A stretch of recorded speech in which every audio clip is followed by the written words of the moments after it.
Well,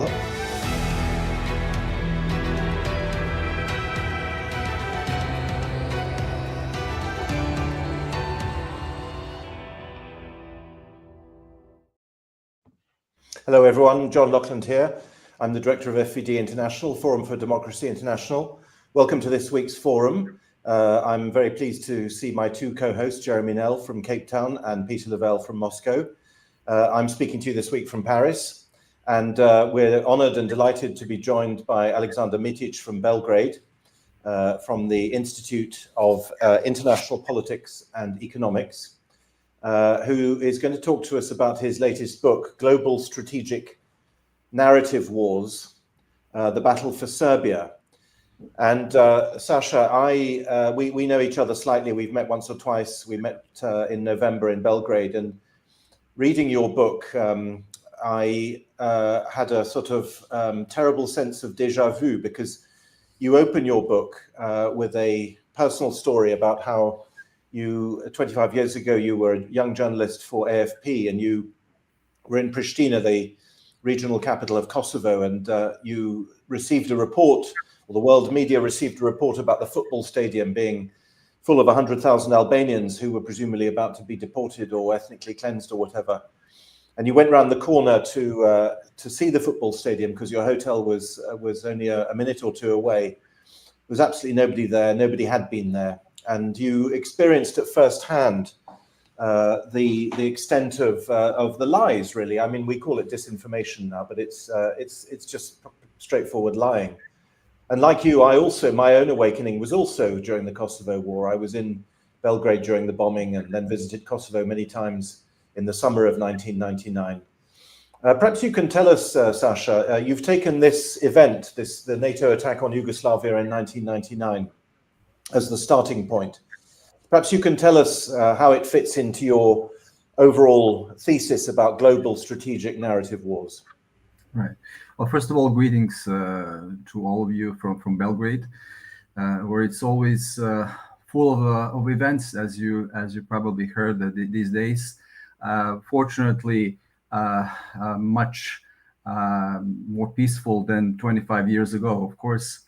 You're right, John. The Kosovo bombings, or what I call the NATO aggression on the Federal Republic of Yugoslavia, which at the time was made up of Serbia and Montenegro, was, in a sense, I would say, the highest point of the U.S. unipolar moment of the so-called rules-based world order, and at the same time, the beginning of its end, and the beginning of the rise of multipolarity, as since in a way it served as an awakening point, not just for you, but also for people in Moscow and in Beijing. I was in Pristina, as you said, as a young reporter for Agence France Presse, pretty much the only journalist working for foreign media who stayed in Kosovo during all of the 78 days of NATO bombings. And indeed, I was able to report on a lot of what we call breaking news, of course, which were, thanks to AFP, distributed around the world. And in a way, a lot of them had crushed the sort of the strategic narrative that NATO at the time and the political West actually tried to impose on the world. One of the main points, key points, was that this, because the political West, specifically at the time, the UK and the US, could not go through the UN Security Council to get a green light for the bombing of Yugoslavia. They tried to persuade Moscow and Beijing. They failed. And this is where they created this strategic narrative focused on the alleged attempt by Belgrade, by Serbia, to commit a genocide on Kosovo Albanian separatists and Kosovo Albanian population in general in the Serbian province of Kosovo. And this is actually a narrative which had started already in 1998, continued throughout the 1999, and in a way, what was needed was a sort of an incident or an excuse or something that would actually fit into this story of a genocide. They needed some sort of some sort of an event, a trigger, actually. Catalyst. And actually it happened on my first day of my arrival, first day of work at Agence France Presse, arriving in Pristina, happened in a village called Račak in southern part of Kosovo, where during a police operation against a terrorist or extremist members of Kosovo Albanian forces, there was a clash during which more than 30 Kosovo Albanians were killed. And when I arrived that day in Pristina, already some of my colleagues, French colleagues from Le Monde, from Le Figaro, also from AFP, they were very suspicious about this entire event. But they realized that this was going to be a very important event for the beginning of the bombings. So the next day, when I was I arrived to the media center for the first time in Pristina, and almost immediately there was this call from arrival on the door of the head of the OSCE mission to Kosovo, for a U.S. former U.S. diplomat, William Walker, who used to be had a very, I would say, suspicious past in El Salvador and in other places previously, but who came to this. He came to the door and said, "Come on, guys, we all have to go. Really rush to this place. There was a terrible crime that was committed."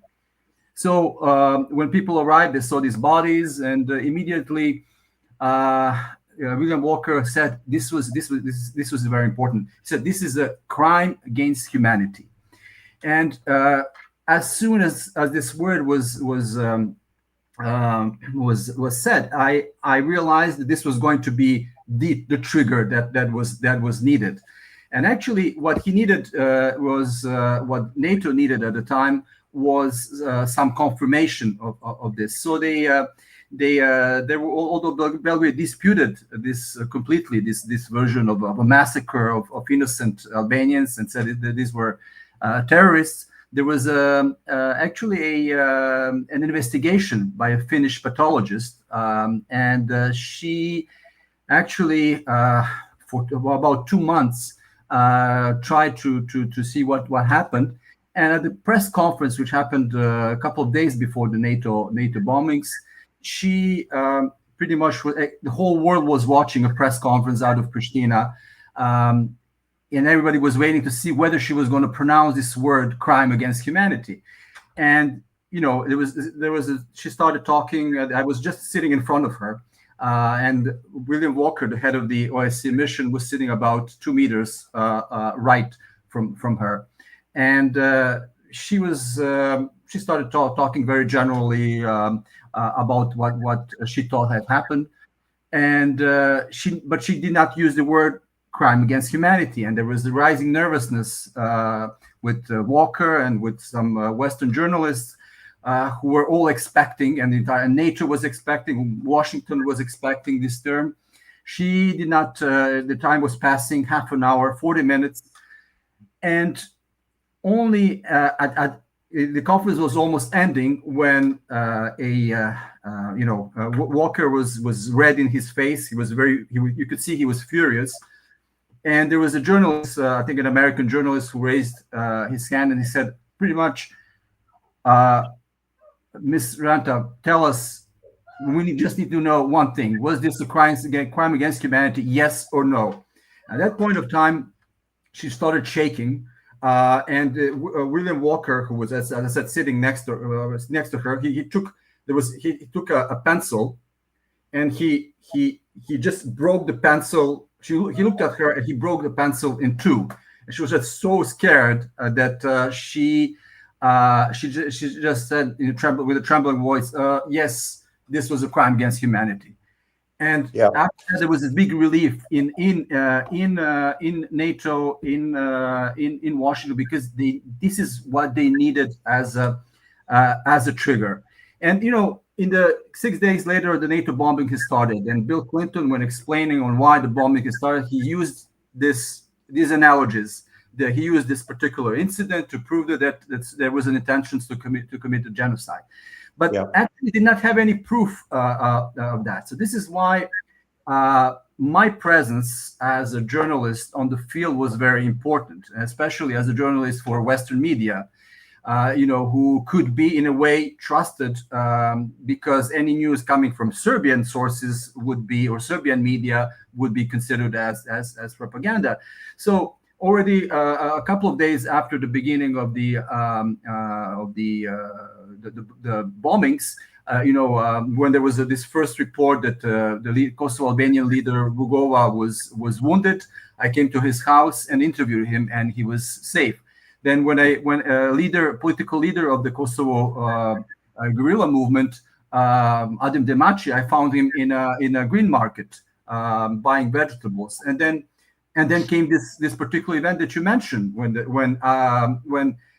Hashim Taci, the armed leader of the KLA, the Kosovo Liberation Army, he said there was 100,000 people in the Pristina stadium, and actually at the State Department, James Rubin, who was a State Department spokesman, and he was deputy of Madeleine Albright, he was the Secretary of State, and also husband of Christian Amanpour, famous CNN journalist who actually created or contributed to this creation of an image of Serbs as genocide perpetrators during the war in Bosnia. He actually said, okay, he said at a press conference, this is proof that there is a genocide going on in Kosovo. And then the following day, after my report, I immediately went, of course, as you said, to the stadium and completely denied this news. There was a big pressure on him at the next day conference at the State Department. They said, okay, how can we trust you now that there was a journalist who came to the stadium and he completely, denied what you told us was a proof of an attempted genocide? How can we trust you down the road? And this is where actually the NATO propaganda started to get a lot of. If I could just interrupt this for a second here, I'm not sure what word you used. This was the pinnacle of the unipolar moment. Well, yeah. I think that can be debatable. I think you could use a number of data points to say what the pinnacle was, but it's not important. What is important from what you just said is that you've just described to us a paradigm of narrative control, and we have seen it repeated over and over again. And the playbook was written in the former Yugoslavia. We see it over. We see the same Bucha in Ukraine, the same kind of propaganda generation and narrative control. I have to admit, in all honesty, because of the events that you're describing, the internet wasn't around. So I was living in Poland at the time. I read I don't know if it exists anymore, the International Herald Tribune. That's where I was getting all of my information. Of course, completely distorted. If RT had been around then, I think the world would have gotten a very different impression, but we didn't. We had a very limited one. And when I look at these narratives that are being constructed, I always go back to the former Yugoslavia, because that's the origins of it. The difference is now is that it's harder and harder to control, but nonetheless, it's a very, very powerful paradigm. Well, I would add to that, Peter. We saw the Tucker Carlson-Piers Morgan interview the other day, and Piers Morgan said, oh, NATO has never attacked anyone. It's only ever been a defensive alliance. And the Kosovo operation was a humanitarian intervention to prevent ethnic cleansing. So here we are, 25 years later, one of the most prominent broadcasters in Britain, if not the world, seems not to have noticed what everybody, certainly on this video broadcast, and I'm sure many other people watching us already know. We knew very early on that William Walker was a Central American special operations operative. We know that he was involved with the overthrow of General Noriega in Panama in 1989.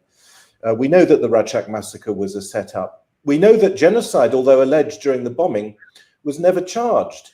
There was never any accusation of genocide in Bosnia, in Kosovo, when Milosevic went to The Hague.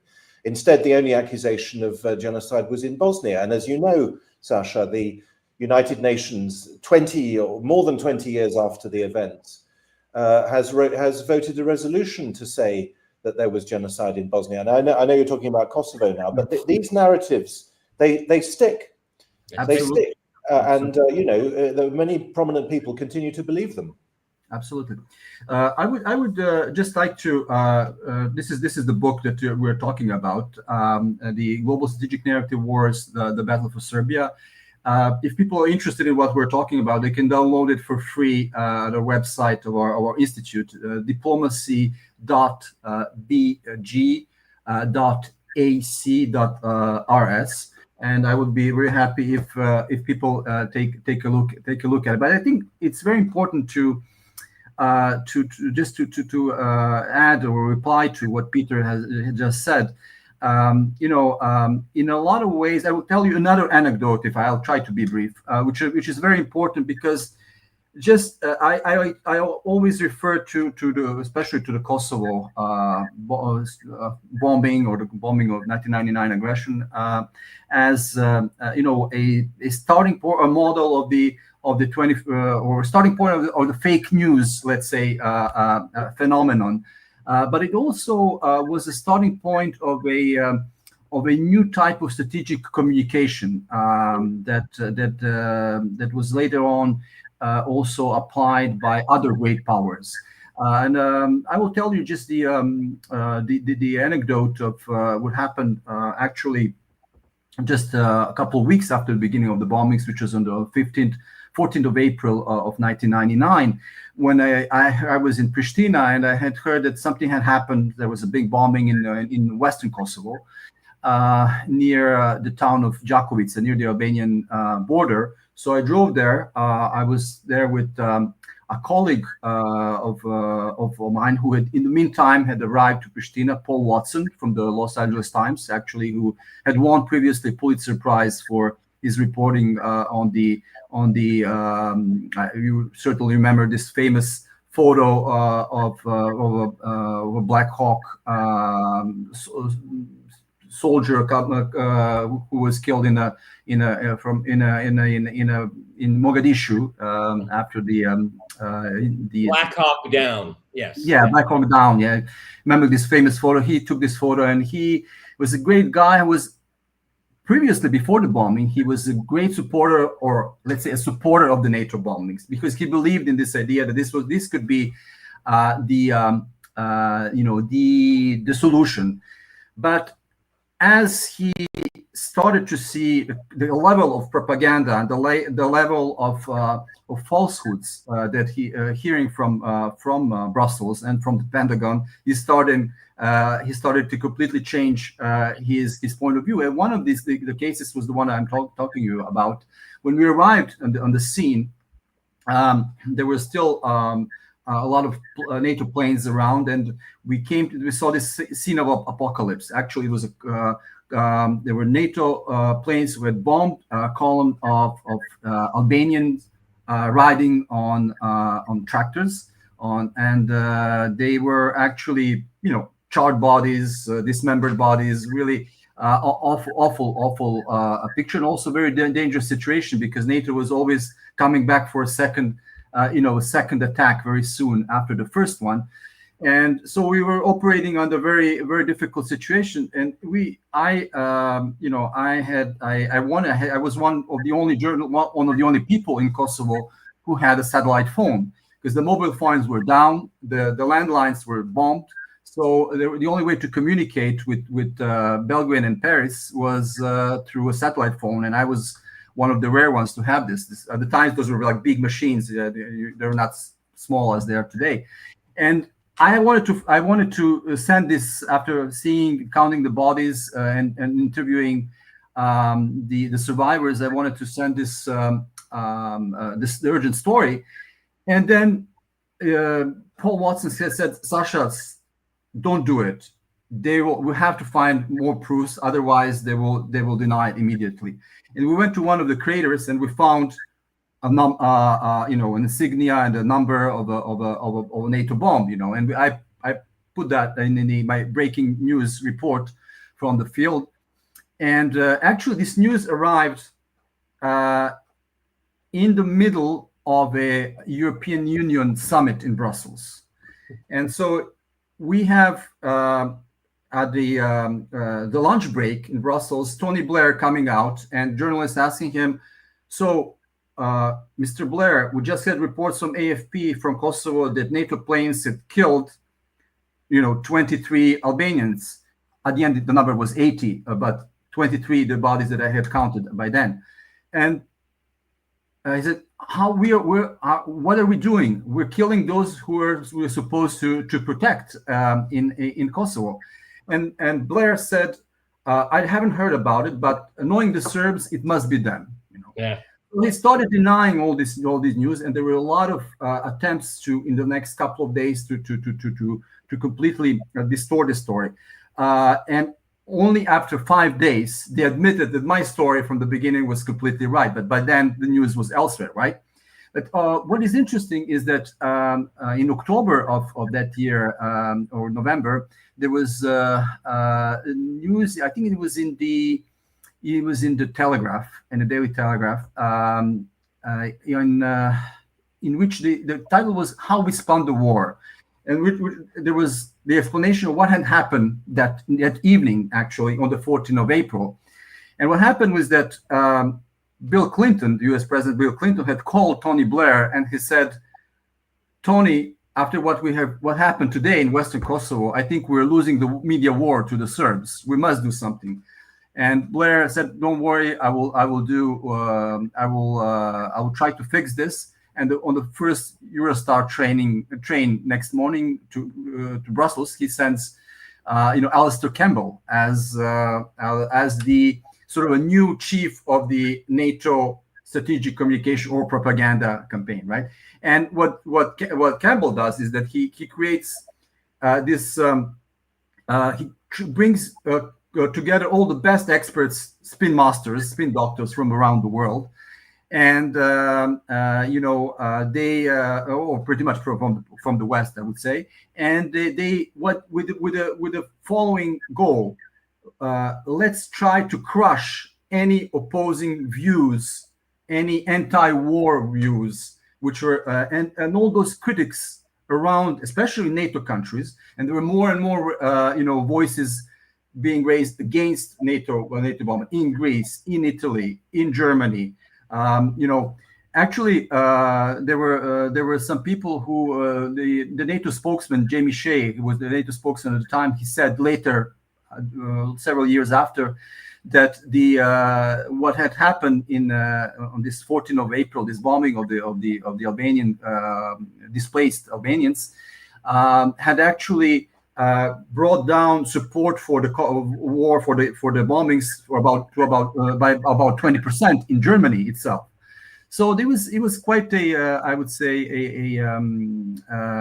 an important event. But what happened is that after this whole affair, after the bombings, after the idea of the bombings, Russia learned a lesson. And not only did President Putin come to power 6 months later, but also Russia realized that they needed to enter a war for global strategic narrative. And this is how RT and Sputnik were created. In China, same thing. NATO bombed Chinese embassy in Belgrade.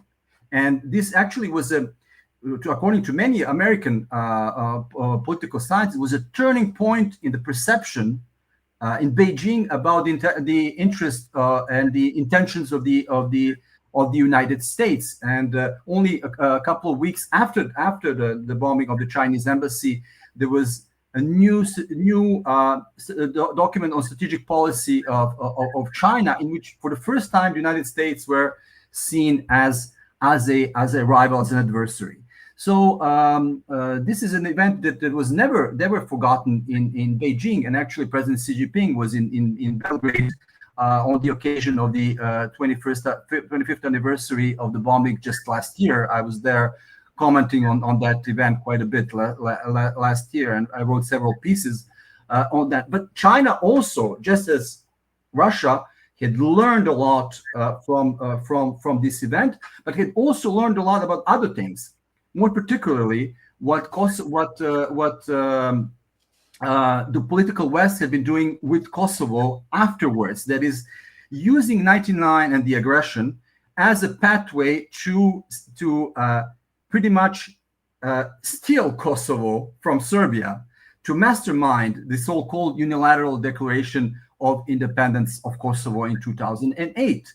And China has been watching this very carefully, because in Taiwan in 2000, there was also an arrival in power of a separatist president, separatist party, which goal was also to create to organize a unilateral declaration of independence. And there were a number of these color revolutions that happened.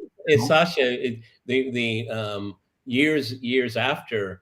Well, let's go back to 2008 with the unilateral Declaration of Independence. Right. I can remember as clear as day Sergei Lavrov saying, "This is a precedent that you will regret." And then we come to Crimea, okay? Absolutely. Which really, what's I think is interesting. I'm glad you point out that there are counterpoints, counter pressures to this propaganda narrative creation. But one of the impacts of this is that you just said, you were with a colleague that, caution him, maybe you shouldn't do that because you'll be out of line, out of step. But as a result of this narrative control is a limited of speech in the political West. You have to be very, very careful what you say on YouTube. I mean, two friends of mine do a very popular podcast, and they say, we can't say that because that's for East Berlin. We can talk about East Berlin on Rumble, but we can't talk about East Berlin topics on YouTube. I think that's one of the most important outcomes here. How Russia and China, Al Jazeera also is a very powerful a media organization. I like what they say on some things. I find abhorrent what they say about other things. But to finish, I got not really a question, but maybe a comment. The media control that you've all talked about here, that is not for the political West. It's for NATO, and specifically NATO, which is very interesting. Mm, absolutely. Well, I think that the 2007, 2008 are key important. In my book, I say there were two main events that define the problem with the so-called rules-based world order. That is, a selective use of international law to promote, your own interests, and this is something that China and Russia and many other countries have been criticizing over the last 25 years. The first case was, as I said, the NATO aggression, the NATO bombing in 1999 without the UN Security Council approval. This was the first huge blow to international law and to the UN system. The second one was the unilateral declaration of independence of Kosovo, which was not so unilateral, and I will explain. You all remember the famous speech by President Putin at Munich conference in 2007, right? This was on 6th of February 2007. Everybody knows that and remembers this date as a very important step towards multipolarity. A couple of days earlier, I was then correspondent of our Serbian news agency Tanjug in Brussels, and there was a presentation of a so-called Ahtisaari plan under the this was a plan that was created by the European Union mediator, Martti Ahtisaari, former Finnish president, under which there would be some sort of a conditional independence of Kosovo. This is something that Belgrade had rejected firmly because they knew what was the intention. Russia was against it. China was against it. Many countries around the world were against it. And President Putin said in Munich at a conference that Kosovo cannot be taken as it cannot be a unique case. And this is something that he very firmly warned regarding this issue. A couple of months later, I was in Germany at the G8 summit. I was covering the G8 summit in Heiligendamm in northern Germany, and President Putin was there. Russia was then part of the G8, still part of the G8. I remember very clearly when President Putin said, he was literally sitting in front of me, and he said during a press conference, Kosovo cannot be a unique case. If someone thinks that the self-determination is more important than territorial integrity, then this principle cannot apply just to Kosovo. It has to apply to all the former Yugoslavia, all the former Soviet Union, and everywhere around the world. And he was a very clear warning about what could happen and what was it. He said very clearly, this cannot be a sui generis case. Nevertheless, a couple of months later, the European Union at a summit in Brussels on the 14th of December, and they covered this summit as well. The EU summit pretty much masterminded the so-called unilateral declaration of independence. Together, of course, agreed with the United States. I obtained, thanks to a colleague from a Western journalist, obtained a document by Swedish Foreign Minister Carl Bildt. This was a document, pretty much a plan for the independence of Kosovo, in which all the steps would, about how the EU would contribute to the proclamation of independence of Kosovo was presented. I published this in Politica, in the Serbian leading newspaper the day after. But this did not, discourage Brussels or Washington to help the Albanians to declare this unilateral declaration of independence in complete violation of international law. And John, I quoted you at the time in one of the articles that I had written, and I quoted you again in this book. I don't know if you still have this quote from The Guardian. I've seen it. Yeah, I've seen the quote. Thank you. And you said very, very clearly that whatever trickery the West uses to override UN Security Council Resolution 1244, which keeps Kosovo and Serbia, the declaration of a new state will have incalculable long-term consequences on separatist movements from Belgium to the Black Sea, on relations with China and Russia, and on international system as a whole. Right? You were completely right. Right? And now we see all these consequences. Even after the recognition by Western states of this Kosovo unilateral declaration of independence, Russia kept on saying, "Do not. This is a very wrong move. Do not recognize this. This will have terrible consequences." Don't forget, at the same time, there was a preparation for a summit in Bucharest 2 months later. So this the unilateral declaration of independence of Kosovo is on the 17th of February.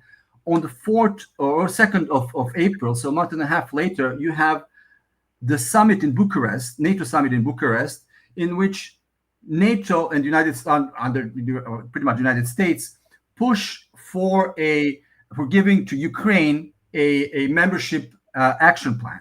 At the end, they did not obtain it, but there was this first signal to Ukraine that they have the open door to enter NATO. So this is the whole atmosphere. We have the Kosovo's masterminding of the Kosovo's unilateral declaration of independence, complete violation of international law, and at the same time, a provocation of Russia by sending this signal to Ukraine that one day it could join Well, NATO. It's Sasha, what you're describing here is really interesting. Is that the forces behind the ideas behind recognizing Kosovo as an independent state. These are all procedures of codifying an outcome. There's no negotiations involved. There's no diplomacy involved. There's a lot of buffets and there's a lot of parties, because the decision has been made, and now we have to engineer the fruition of that decision, and there's no diplomacy whatsoever. And appetite comes with the eating, and we've done this with Kosovo. Now we're going to start working on Ukraine. Okay, I can remember very clearly. I covered one of the Georgian elections, and I was there personally.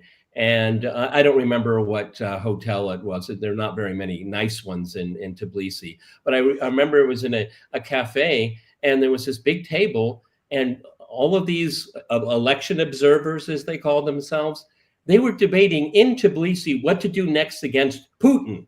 What to do? I mean, they're sitting in Tbilisi, and we've already handled the election for Saakashvili. Now, what do we do about Putin? And I had a Russian producer with me, and speaking fluent English, and we were very close to this table. And I said, listen to these people for 15 minutes. And she did. And then I turned to her and said, and you think I'm crazy? Look, they're telling you. They're telegraphing it publicly. It's amazing. In that article of mine that you very kindly quoted, Sasha, I made a analogy between the independence of Kosovo, the unilateral declaration of 2008, and the annexation of Bosnia-Herzegovina by Austria in 1908, 100 years earlier, because it's often forgotten that the First World War nearly broke out in 1908. It eventually didn't break out until 1914, of course. But in 1908, when Austria annexed Bosnia, Russia and Austria very nearly went to war. And as if by a sort of horrible repetition of history, indeed, 1914, 2014, we obviously had the events in Ukraine, which, although perhaps not at that stage of a world war, were, as you say, directly related to the earlier events in Serbia. But where does that leave us now, Sasha? Let's bring ourselves up to the war over global strategic narratives now, because we've discussed the events of 25 years ago, 1999 and so on, 2008. But what is the state of play now? Because you said in your first remark that Kosovo was also the high point, the Kosovo War. Yeah, well, this is we just have to stick for one more moment to 2008.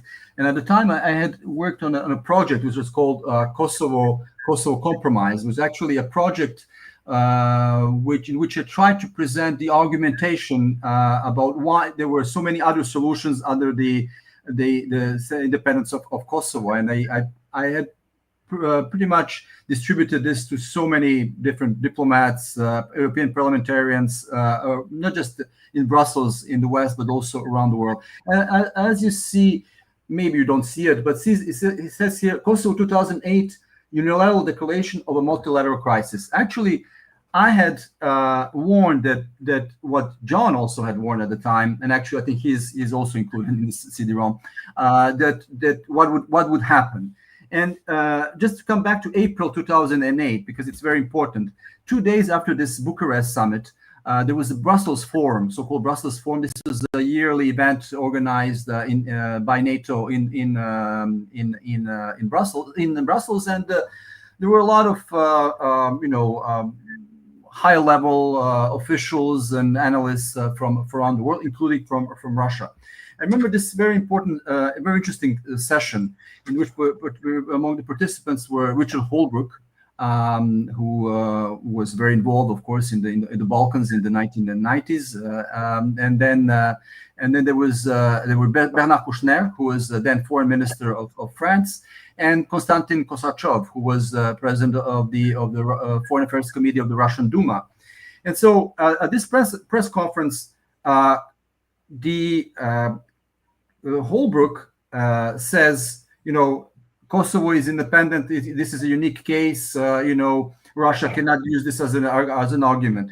Kushner says, I agree completely with what Holbrooke is saying. And then when Kosachev was supposed to say something, the two other guys, Kushner and Holbrooke, they step down, they take their coffee, and they walk out of the room in complete disrespect of Kosachev and the entire room. We're all shocked, by this. And Kosachev looks at them and he says, "Before you leave this room, I must tell you that you are completely wrong on Kosovo. It will have terrible precedents." And Kushner from the door, he screams at him. He starts laughing and he says, "We'll see. History will judge." Well, 2 months afterwards, Kushner, as foreign affairs minister of France, and France was the helm of the European Union at that time, he was visiting the battlefront in Abkhazia, right, and South Ossetia. So this is to say that this happened in 2008. In 2014, I was covering the events during the referendum in Crimea, and actually I brought this CD in 2014, and I have a photo of this in front of the parliament, Crimean parliament, in Simferopol, actually.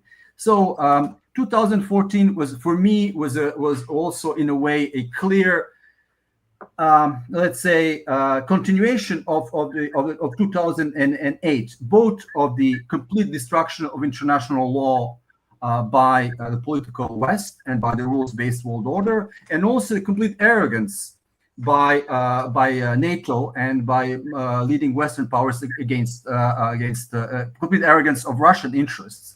And actually, this I think that coming back to today, we have three key arenas of this global strategic narrative wars. Well, the first one is Russia or NATO against Russia, pretty much again with the situation in conflict in Ukraine. The second one is the US versus China, and the third one is the fight for the global rest, or for the rest of the world, actually.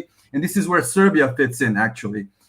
Although the case of Serbia is really much related also to these first two conflicts, because Serbia, as you know, is a very unique case, a very unique country in Europe. It did not impose sanctions against Russia. Yeah. Neither in 2014 nor in 2022. It is the only European country which has not done that, and it's a EU candidate member. Don't forget, for about 10 years. Yeah. So very, very difficult situation. And also, Serbia is a country which has signed which has the highest level of cooperation with China, signed last year with President Xi Jinping. So this is something that puts Serbia under a very difficult position, because in a way it has to defend its policy of pushing for some sort of a multi-vector or policy or multipolar policy, which is at the same time, we are EU candidate member, we're surrounded by NATO countries, we are in Europe, in the center of Europe, but we do not want to be against Russia because it is our traditional friend and it is supporting us at the UN Security Council. We want to have great cooperation with China because, as opposed to the European Union, China has invested in infrastructure in Serbia over the last 10 years, and it is also supporting us at the UN Security Council. We want to be closer to BRICS because all these countries, from Brazil to South Africa, they are supporting us in the UN, under the UN system and in bilateral meetings. So this is something that a lot of people do not like in the West, and want to change this policy. So the Serbia's hedging policy, in a way, I use hedging more than balancing. Serbia has been trying to have this hedging policy and try to have this closer cooperation with Russia, with China. But we see, especially since 2022, and especially since last year, actually a great push at what I call de-hedging or bandwagoning, and trying to push Serbia into getting closer into the mainstream of the political West. So Serbia had to buy French Rafales. It had to send different kinds of support to Ukraine, and a whole bunch of other things which are very unpopular in Serbia, very unpopular, and which have actually created even more, let's say, dissatisfaction among some people, among the sovereignists, I would say, in Serbia, who thought that the government was becoming too weak in responding to pressures coming from the political West. But Sasha, is that because of the fear of a forced regime change? I mean, is that the threat? Because I think it's always there. It's always there. I mean, depending on what happens in the German elections, we could see regime change in Germany. And I say that with a straight face. I mean, Serbia is very small population. I mean, it's amazing the resistance it's been able to continue. But I mean, it must always be in the air. Yeah, absolutely. Well, look at all this pressure that's been happening. Just a couple of weeks ago, we had, or let's say month or two ago, that Serbia has, a very favorable gas agreement with Russia, and pretty much the only gas pipeline that is coming to Europe currently is the Balkan Stream, or the Turkish Stream, going from Turkey, Bulgaria, Serbia into Hungary. And also Serbia has had for a long time, its oil refinery, its main oil refinery was bought by Gazprom Neft in 2008. And now we have seen, as one of the, let's say, last attempts by the Biden administration to create these wedges between Serbia and Russia, they have imposed sanctions on this company, and they're actually pushing Serbia to try to nationalize, to actually completely delink from Russia in this sense. So there are a lot of these kinds of pressures, and of course, the government is in a very difficult situation there as well, because it has to respond to various attacks. Don't forget, at the same time, we have a very difficult situation going on in Kosovo itself, where the Kosovo Albanian leadership, with the great support, unfortunately, not only from the United States but also especially from Germany, which has been very active in supporting Kosovo Albanians in leaderships in the last 5 to 6 years. They have pretty much ethnically cleansed the rest of the Serbs, from northern Kosovo.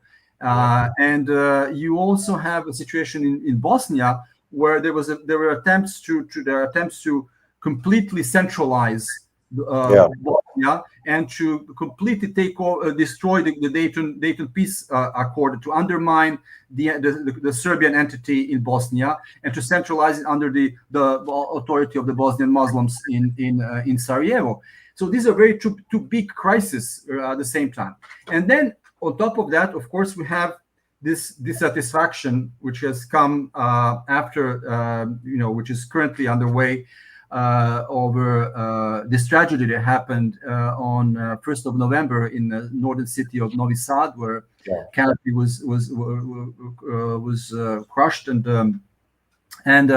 there was a beginning of this movement that started very slowly, but then turned into a very, I would say, a large student, and then people. Tell us about how that has been engineered. This is again the topic of our podcast here. How these narratives are generated. Okay, they take an event and then they apply meaning to it, okay, and turn it into a political cudgel. It's fascinating. When the incident you're talking about, I was talking with some of my colleagues. I said, watch, this will be the part of what we call a color revolution. This is the origin. They found an origin story. Yeah. Well, look, there have been, previous also tragedies when they're particularly a year and a half ago, when there was this massive shooting in a school, in an elementary school in Belgrade, And this was a big tragedy which had shocked Serbia, and actually it happened in the school which I had attended as a child, and my children had attended. So it was for me, it was very emotional, and I would say I was pretty disgusted by the way it was used in political ways, because I think it was such a terrible tragedy. Now this event is different in a way that here, as opposed to this to the shooting in the school, here there was an attempt to look at what the government did wrong and what certain ministers did wrong. Why they were very, I would say, it was a very fertile ground for accusations, because there was a possibility that, which is still now being investigated, that there were elements of corruption which had led to this event. So this, in a way, has created an opening for many other for many people to sort of accumulate as this discontent, and to start from the students and then to go to other branches of the population.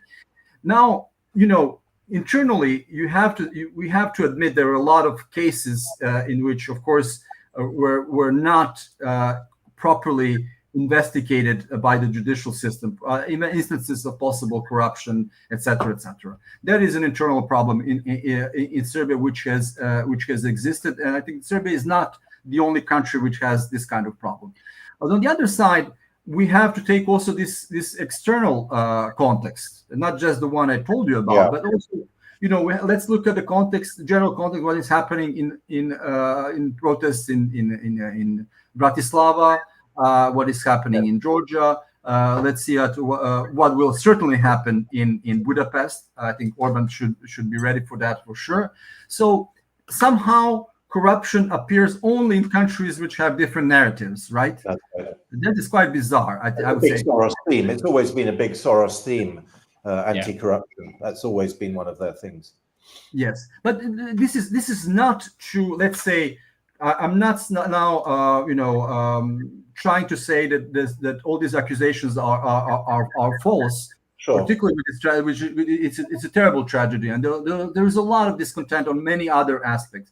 What is very interesting with this protest is that you have like two categories of people who are protesting. You have the liberals, who are always against the government. They want Serbia to turn on the completely towards the west, towards liberal democratic policies. But you also have sovereignists who have joined the movement, even within students. Why?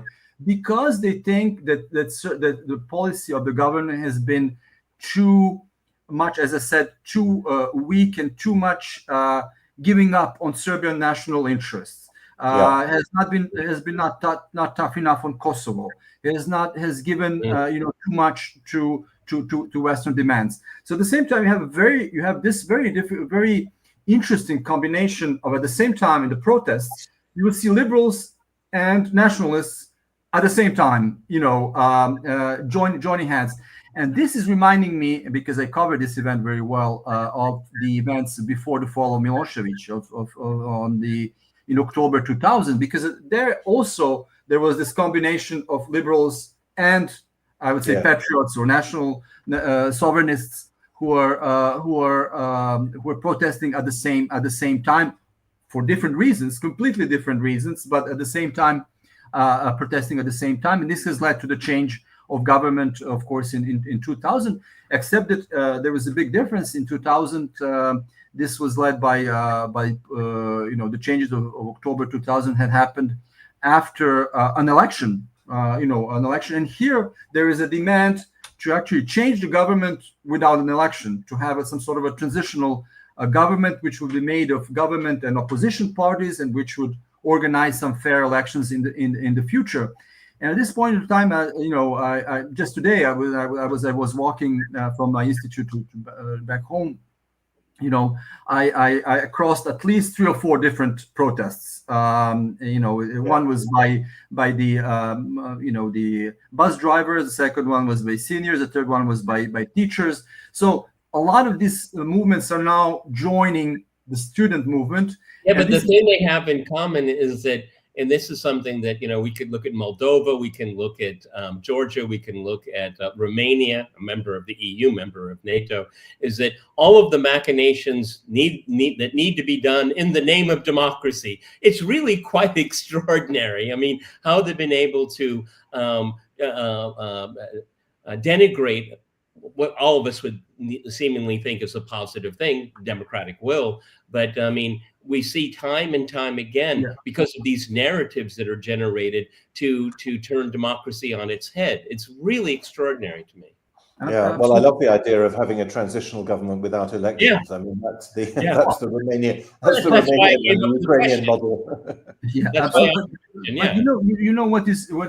But why I am talking about this external, a lot of people are not discussing this second aspect that I'm talking to you about, this external aspect. A lot of people are focusing on the internal, politics and whether this is wrong or right. But I try to look, not only because I'm an international relations scholar, but also because I work a lot on these narratives. I try to look at this bigger picture. And I wrote this in my book, in the introduction of the book, which was just published, as I said, maybe a month and a half ago. There was in September of 2024, so just a month and a half before the beginning of this, before this incident and the protests, you have Politico, which, as you know, is of course a mainstream Brussels media, right? And its editor says that Serbia is, I quote, one of the most important in-between places in the world today, and its fate will keep determine which great power comes to dominate this century. This is not the only article putting Serbia on, sort of under the spotlight, and saying that there is this clash of narratives and clash for Serbia and for Serbian citizens. So I try to look at these events also from that perspective. Politico sounds like it's put a death sentence on Serbia. In a way, when I looked at it in September, I was very worried, I must say. Yeah, and this is what I put in the introduction and the conclusion of my book. And this is how I end the book, And I think it's very important, and I think it's very relevant to what we're discussing. Let me just get to it. And I say here. Serbia remains in the balance between strategic hedging and great power wedging on a geopolitical pedestal card with fundamental yet unresolved questions. Should EU membership be the only alternative? Will the NATO alliance expand in the Western Balkans? Will the Western rules-based world order prevail over Serbia? Answers will illuminate the extent to which an independent foreign policy is possible in Europe and how far the world has advanced in building a multipolar world order. They will embolden or discourage the global rest. The battle for Serbia continues as the global strategic narrative war rages on. Well, that's a very good summary. And I like your earlier remark, Sasha, about what was the word you used? In between countries. You mentioned Georgia and Moldova and so on. And yes, indeed, this great battle is being played out, not just in Ukraine, obviously, but also in the countries that you've listed. Sasha, thank you very much indeed for your time. We've flashed up actually once or twice on the screen the link to your institute, the Institute for International Politics and Economics in Belgrade. So I hope that our viewers will go online and order your book or download it. We've also been flashing up the link to the FVD International newsletter, and I'm also encouraging our viewers to sign up for that. We want the forum and FVD generally to be something of a center for intelligent and frankly, let's say conservative political analysis. So the more people sign up for these things, the better. Aleksandar Mitić, thank you very much indeed for your time. It's been a great pleasure talking to you, and I very much hope to see you before too long in the flesh in Belgrade. Absolutely. Thank you very much. And we look forward to seeing all our viewers again next week. All the best. Bye.